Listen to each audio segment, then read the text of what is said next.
का कैला राजा स्कूलवा में पढ़ी के। का कैला राजा स्कूलवा में पढ़ी के। का कैला राजा स्कूलवा में पढ़ी के। का कैला राजा स्कूलवा में पढ़ी के। बागे भी बिक गए बगीचा भी बिक गए। बागे भी बिक गए बगीचा भी बिक गए। बागे भी बिक गए बगीचा भी बिक गए। बागे भी बिक गए बगीचा भी बिक गए। अरे मलिया त बिक गए कलमिया से लिखी के। का कैला राजा स्कूलवा में पढ़ी के। का कैला राजा स्कूलवा में पढ़ी के। का कैला राजा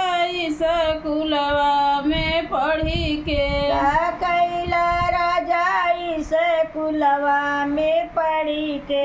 अनाथ बिक गए जगतिया त बिक गए। अनाथ बिक गए जगतिया त बिक गए।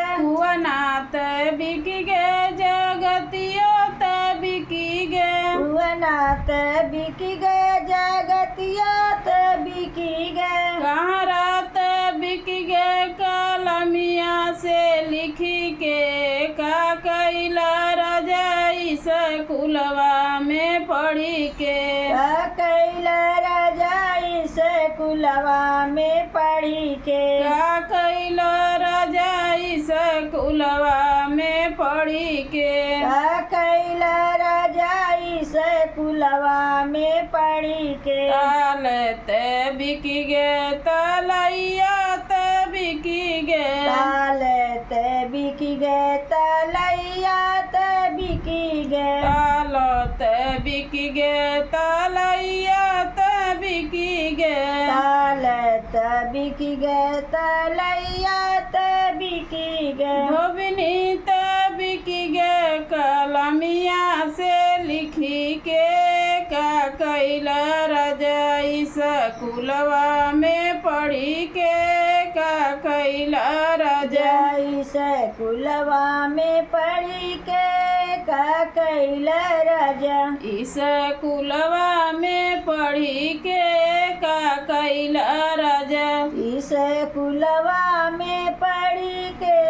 का कैला राजा महलो ते बिक गए दो महलो ते बिक गए। महलो ते बिक गए दो महलो ते बिक गए। महला ते बिक गए दो महला ते बिक गए। महला ते बिक गए दो महला तो बिक गए। अरे रनिया ते बिक गए कलमिया से लिखी के।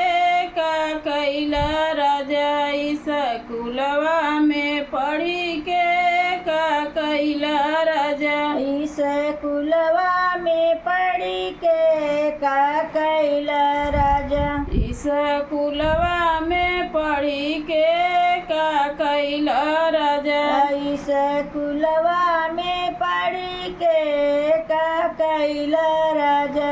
अगर आप लोगों को ये गीत पसंद आया हो तो लाइक कीजिएगा, सब्सक्राइब कीजिएगा। चैनल पर नए हैं तो सब्सक्राइब कर लीजिएगा। जय माता दी।